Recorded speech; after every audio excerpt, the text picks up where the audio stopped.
Okay, we are live in 5, 4, 3.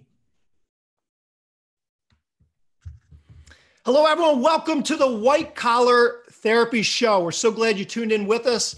And this is a place where friends meet over coffee to talk about their careers. My name's Rob Holman. I'm joined with co-host Ryan Girardi and Sheri Traxler today. And just a thought of the day to kind of kick us off. Welcome to the Today just might be the best day of your life. Every day is filled with new opportunities. I call them divine appointments, sacred intersections, call them whatever you want. But we are only one conversation or one person away from literally giving us the keys to our future success. So thrilled that you're with us.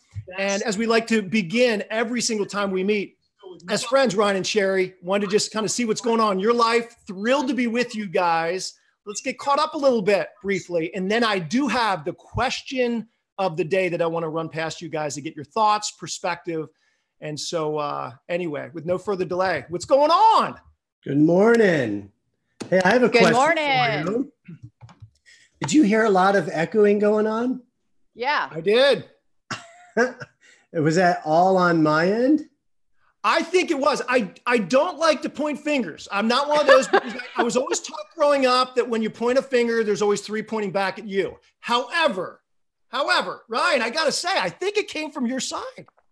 So there are like multiple instances of the show on my side, and I had them all shut off except the one that was causing the problem. So yeah, I'm surprised you got through that. I'm almost inclined to ask you to do it all over again. You are. I will do it if you'd like me to. But you know, you and I have talked in previous shows about my definition of excellence. It's doing the best job you possibly can with what you've been given. Let's not, we've never been about perfection, such thing, but we are about excellence. And so we push through and we keep moving forward. Well, I'm fine with it. It doesn't hurt my pride. For folks that have never tuned in before, hey, things happen. And basically, Rob just laid it out for us on what we're doing today. And let's welcome our new guest, Sheri Traxler. Yay! Hello, everybody. Yeah.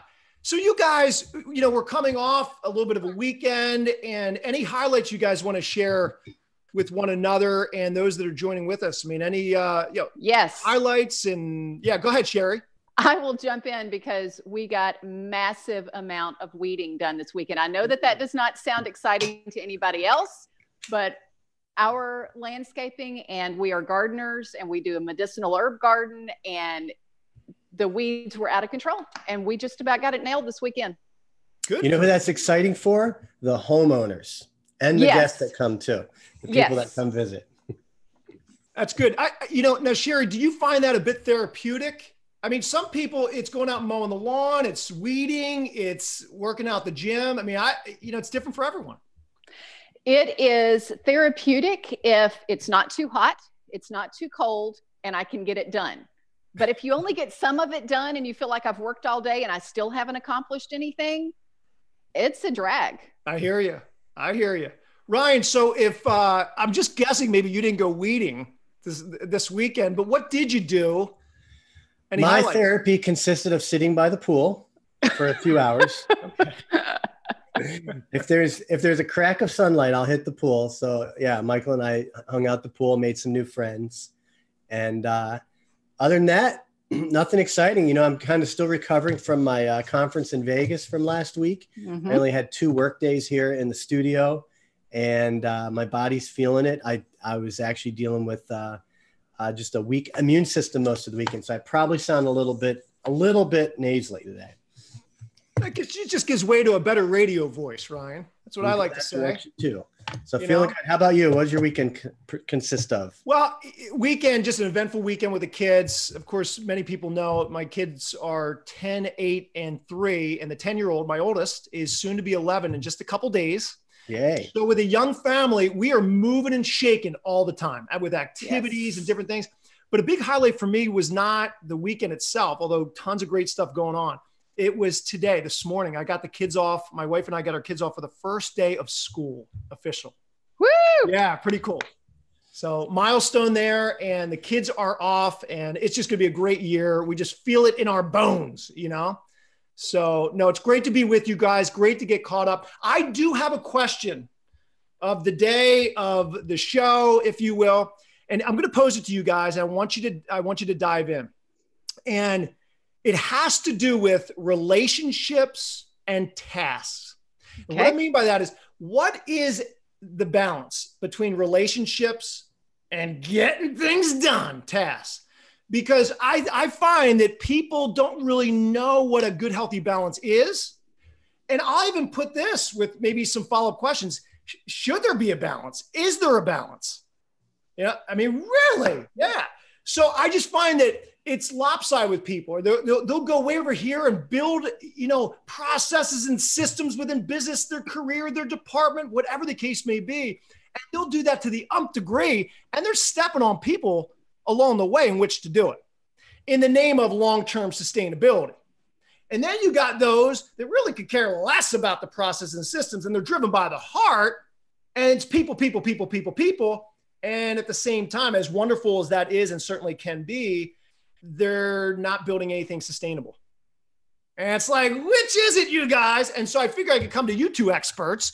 You two, obviously, because you guys live this. Sheri, you live it being a speaker and a wellness coach, a health coach. Ryan, you live this as a business owner, a tech guru, an expert in dealing with tons of different businesses and different industries. So who better to turn to than you guys? So when you hear that, what is the balance between relationship and tasks? What comes to mind? Let's talk about it. So two things come to mind for me, but I'd love to hear Sheri talk first because I'm always up here. So, yeah. Oh, okay. Well, I think you're asking this almost as a trick question in some way, Rob, because you use the word balance.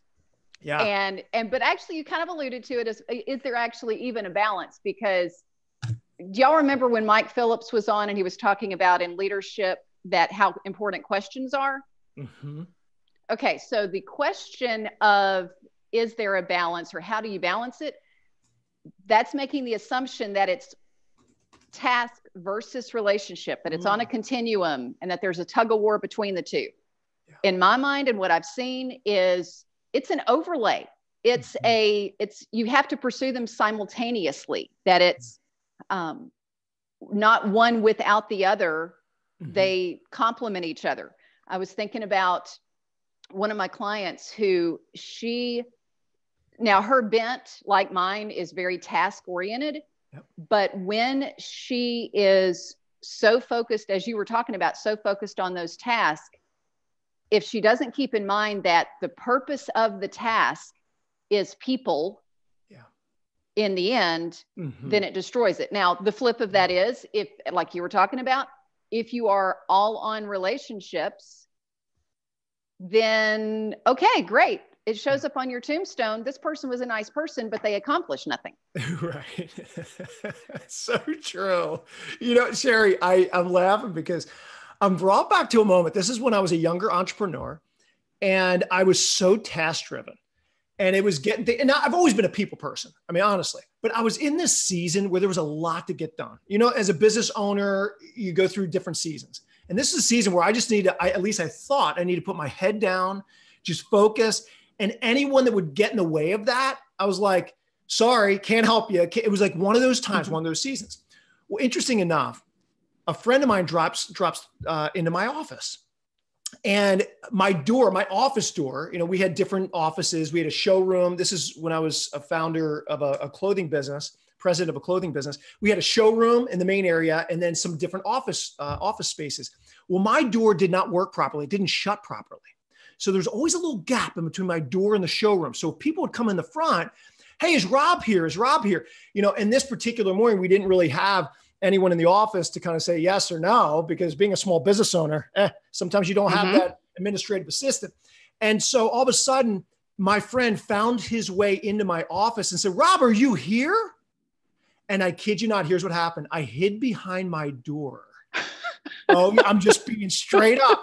I hid behind my door so he would never see me in the office. And in that point, now I'm 6'4", on my tiptoes, hiding behind my door so he never would interrupt what I was actually doing. Because I knew if we actually started to engage, it might be an hour or two because there were some problems he was going through. I knew it. And then in the depth of my heart, like I felt like there was this nudge saying, look at yourself. Is this what it's become?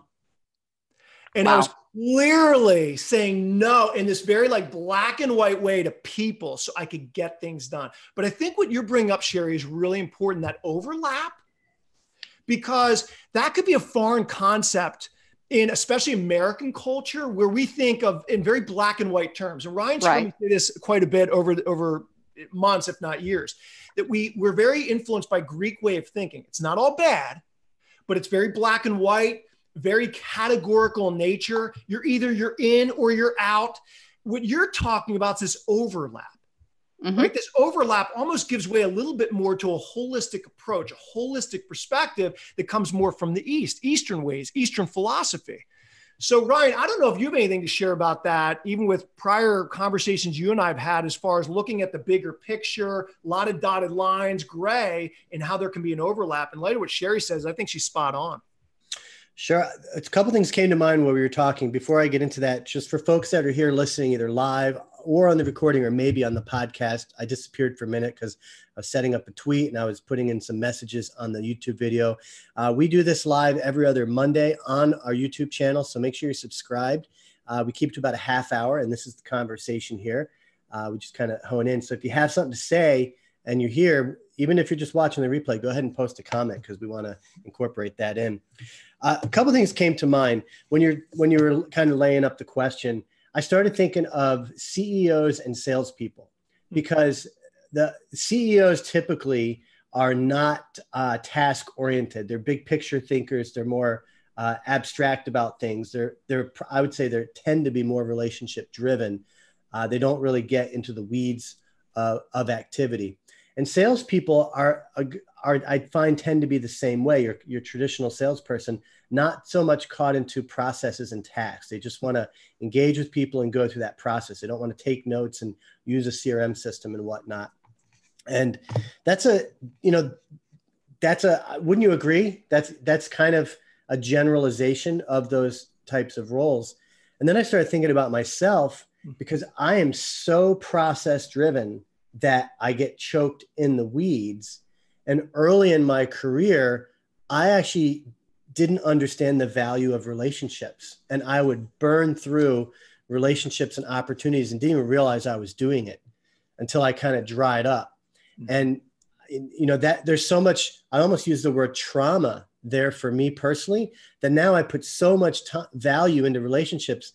Not that it's unnatural for me, but I can't get out of the weeds of the processes. I'm so task oriented, but I also know the value of relationships. And in my mind, I think, how do I leverage technology to enhance my relationships more efficiently? Because there's so many of them now. Yeah. And that's where things like email and social media and automation come into play. But there's only so many times you can get on a live stream and talk to 2 or 3 people. Like, there's just limited amount of time. So that's what was going through my mind. Yeah, no, it's good. Yeah. Good point. And I do want to share this, and Sheri, I want to turn back to you on this as well. Ryan, great points. Oftentimes I'll say it's people over the professional. Human beings are really important, and they're what makes the world go round. And so in your business, in your sphere of influence, when we stop treating people based on their title a certain way or their profession, or, I'm going to, manipulate certain situations, to get what I want, but we actually start to view people and serve people as people first, as human beings with a heart that beats. That it speaks volumes, because now we're doing things out of a different place, different motives of the heart and mind. Sheri, one of the things I really love about your work is it's like first things first. We could even talk about serving those around us, but are we taking care of ourselves first at the end of the day? Right. Because if we can only give what we got, what do we got? What do we have here? Are we taking care of ourselves? Are we nurturing? Are we, in a very holistic way, mentally, emotionally, spiritually, physically, et cetera? And out of that place, when we have proper self-care, now we're going to have a different lens and a different attitude and heart as we look at people in our sphere of influence around us, to treat them more like human beings, thus be able to motivate and inspire them out of a completely different place, because now we ourselves are inspired and motivated. So truly leading from the inside out. For you, what are some things you've learned along the way? I mean, am I on to something here? Of course, you're onto something there. And with that, I like to think of it as your relationship with yourself versus the task in your own life. So if you are, last week I was coaching a lady she's an owner of a business, a year and a half into it. They are not in the black yet. And she still is not only taking out a savings for herself to live, but is paying some payroll out of her savings. And she was up worrying every night, was letting her relationship with herself go, which meant, lo and behold, all those tasks started, she was having more trouble with those tasks than she should have been because she wasn't sleeping well. She was worried and so forth. After about an hour and a half, brainstorming, she was taking better care of her at this point after the conversation. But the other thing was she had pages and pages of notes of things to do in the business, in her task, that those creative ideas were not coming before she took care of herself. Was thinking about, are y'all familiar with the book Black Box Thinking? No. Okay. Well, highly, highly recommend reading it. And it's talking about systems and processes, but it's systems and processes around how people interact. And they're dealing mostly with the medical field, which is my background, and the airline industry. And there are times of emergency that I'm sorry, if I go into an ER, I don't want the doctors and nurses thinking about their relationship at that moment. Please focus on the task of keeping me alive. But how the process of, okay, as an employee, how do I speak to my authority? Am I allowed to confront my authority? All those relationship pieces have to be put into the process. Does that make sense? Oh yeah. That's a great resource, by the way. Yeah. Ryan, you've never heard of it either, you said. No, I'm always taking notes. So whenever people recommend a book, I write them down because otherwise I won't read a book. I don't even go by recommendations. So that's good. Story of your life as a business owner. When I go on my morning walk, I'm doing it partly for exercise, get fresh air, but I'm also in my mind trying to organize all the different tasks and prioritize what I really need to do. Yeah. And there's always and not an infinite number. Maybe you could say it's an infinite number. I know I will not get everything done that I would like to get done. Every single day, I know that I won't. So I think a big shift I've made in my life personally in this past year is I don't try or even convince myself that I will. It's more like, what's the priority? Let's just do what we can. And whatever you don't get done, you don't get done. Some things you just have to get done. You just have to. Yeah. Ryan, I have to tell you, that is always painful for me because I am task oriented as well. And I want to get those things done. And it hurts me at the end of the day to go, oh, it's not all done. Yeah. Right. And you have to just let it go. Yeah. Today I have to go get my son from school. He's in 5th grade and I got to, go walk him home from school. That's 45 minutes to, go there, walk him, come back. Yeah. I have to do that. That's a task that has to be done, if you will. Mm-hmm. So you guys would both agree then, if we take proper care of ourselves out of this inward place, out of this place now, we start thinking differently. We start being more creative. There's more vibrancy. There's more enthusiasm, more passion for life. And out of this place now, you start treating people differently. You start viewing, the things you need to get done out of a different place. And, because other words, we could just start to go down a certain road and it's about other people, it's about other things, and we just start going there. And as we know, we don't have to look too far and wide to figure out the amount of people that are on the verge of being burned out are already there. Right? Because they're doing it. Now, listen, a lot of these leaders, they have good heart, good minds. They want to serve people around them, but at what expense? So I think, at the end of the day, I know we need to take better care of ourselves. Sheri, you've committed your life to helping people take better care of themselves in a very holistic way. Ryan, you and I, it's been a large part of our conversation with this show and other projects that we've been a part of together, is you can only give what you got. Yeah. You guys, in spending a lot of time with other people, is this a completely foreign concept? Yes. So share yeah. So I mean, like the people they're like, what? Like, what are you talking about? Like, how do I do this? That's what you find. So you brought up, Sheri, you mentioned balance or overlap is kind of how you phrased it. And this came up in our conversation on the phone Friday. This came up in a recent show. When you think of balancing, it can be stressful. It's like, you're trying to juggle that or balance that. And you have to shift your mind to really find it's not about balance. It's just about, it's about fusing it together. I'll use the example, like I just mentioned, I have to go help get my son from school. That's a non-work related task, but it's a life task. And we use the phrase life work, right? Infusing your life work. Stop separating it. It's all one. Yeah. Right. And this is the problem with, I don't want to say corporate America, but it could be a problem with it's an occupational hazard that so many workers are forced to separate their life from their work. I think it's a disgrace that a worker, male or female, has to be either penalized or shamed because they have to go do something for their family. Like to me, that's forcing a level of separation that is truly unhealthy for us as human beings. And that's one of the things I love about having my own business is I can stress out about certain things, be like, I need to get this, but I have to do that. But at least I don't have to feel guilty or shamed about doing that. I don't like that. Guys, is what we're talking about, is it the difference between balance and integration? I mean, because balance, to your point, Ryan, it's almost like, all these balls you have to juggle. You got your personal life, you got your own stuff, your family, your business or career, and you're just trying to keep like all these balls up. And a lot of us didn't sign up to be jugglers.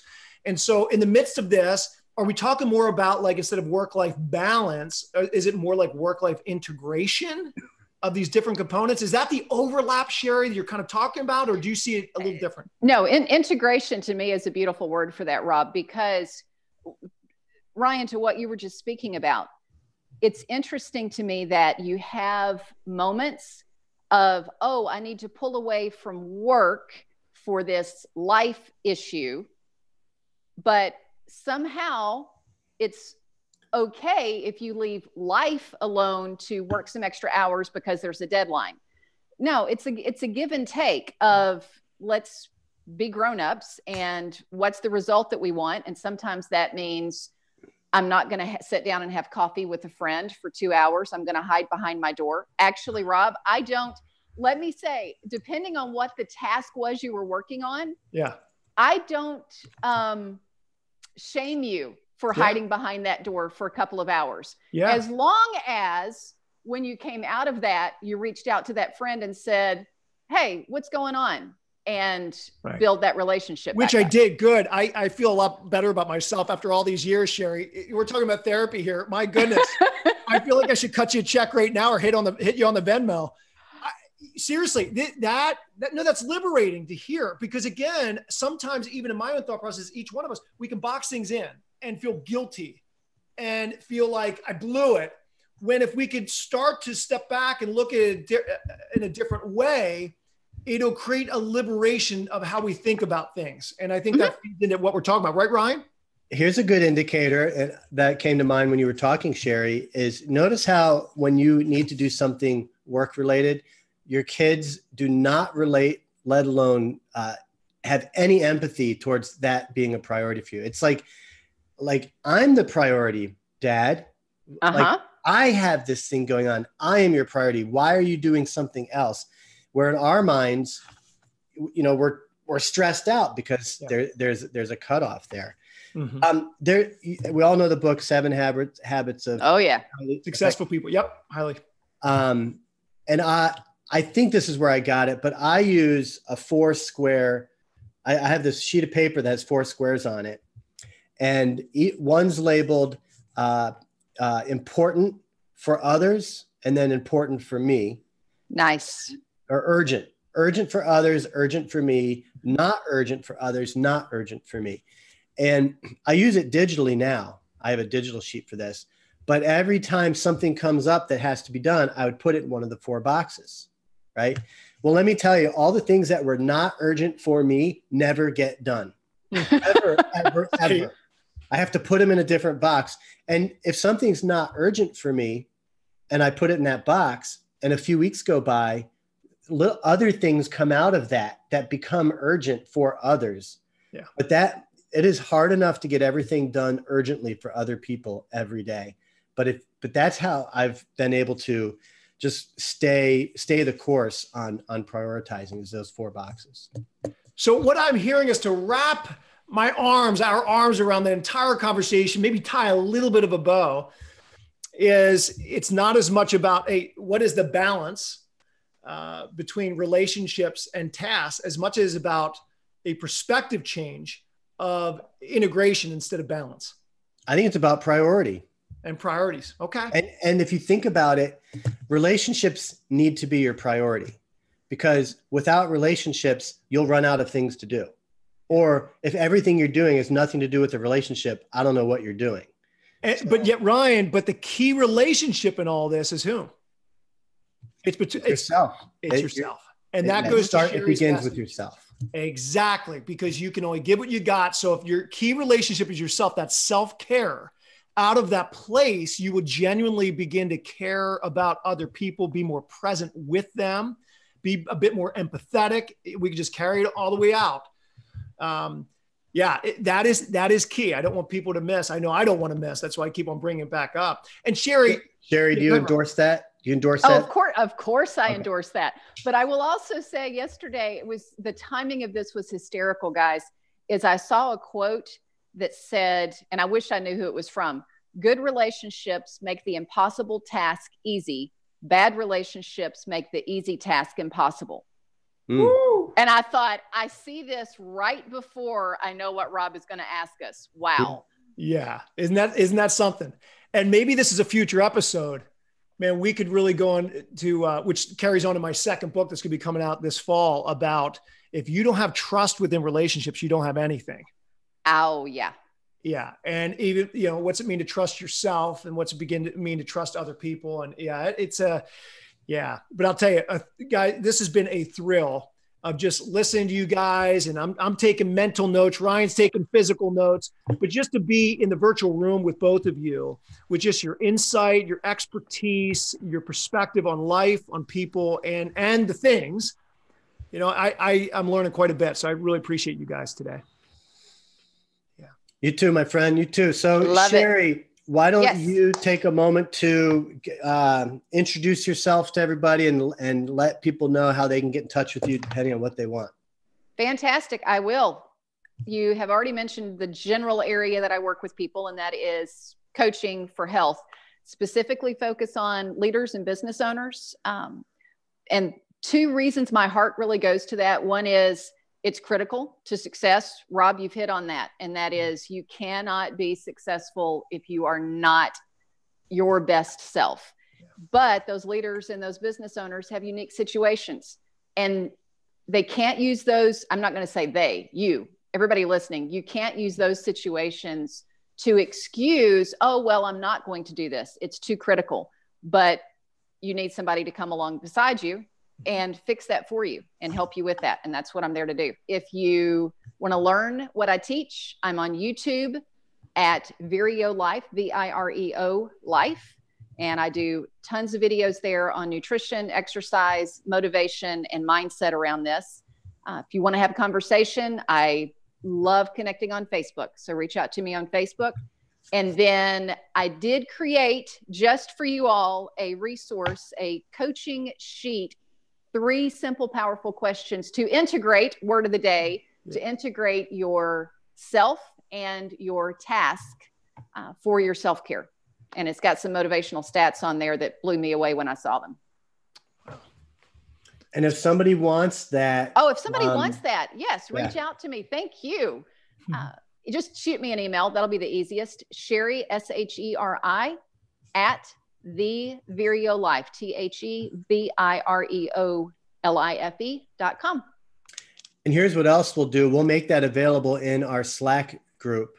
So awesome. When you register for White Collar Therapy, folks, you'll get an invite to join the White Collar Therapy channel in our Slack network. We'll put that resource in there and make that part of the sign-up process.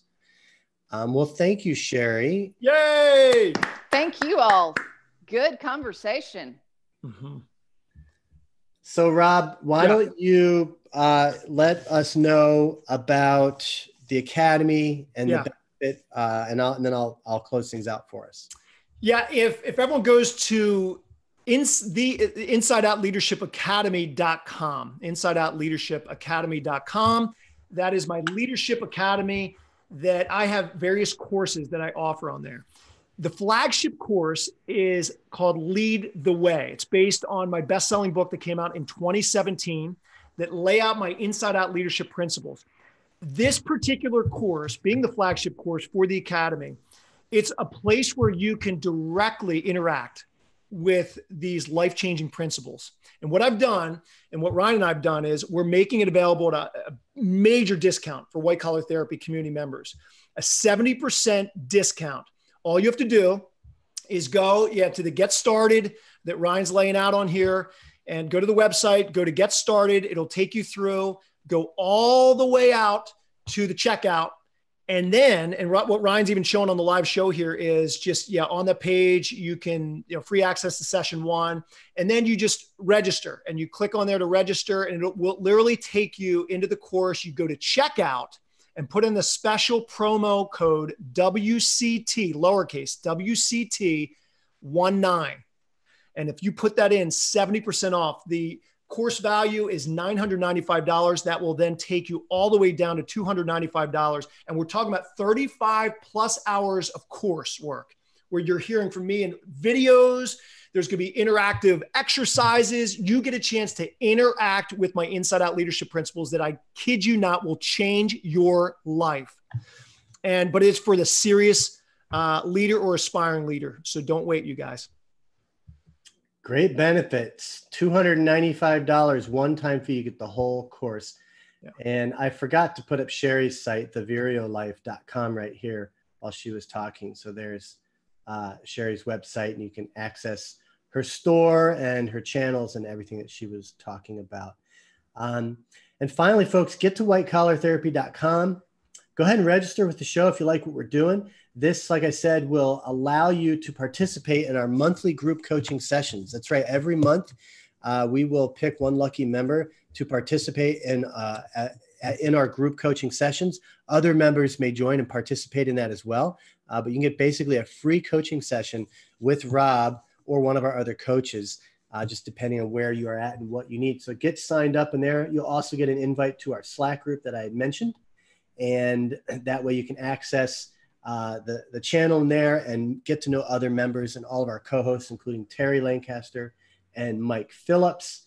It'll also subscribe you to autoconversion.net. And so, what we do is before each show, we put in an announcement up. That'll come to you via email, and the show is embedded in the post. You can watch it right here on the site as well. I think that covers it. The last thing I should mention is you get Rob's boundaries decision tree when you sign up. You'll have a link to that, which is also in the Slack group. We will be back in 2 weeks. That's right. 2 weeks from now, back with Mike Phillips for the second half of season 4. And we are actively planning season 5. So get involved if you like what we do. Subscribe to the White Collar Therapy podcast. And that way you can get this show right there on your phone. Rob, Sheri, good stuff. Have a great, we're going to sign off and call it a wrap. Great to see you guys. Great to spend time with all of y'all. And, my name's Rob Holman, along with Sheri Traxler and Ryan Girardi. Until next time, everyone, we'll see you.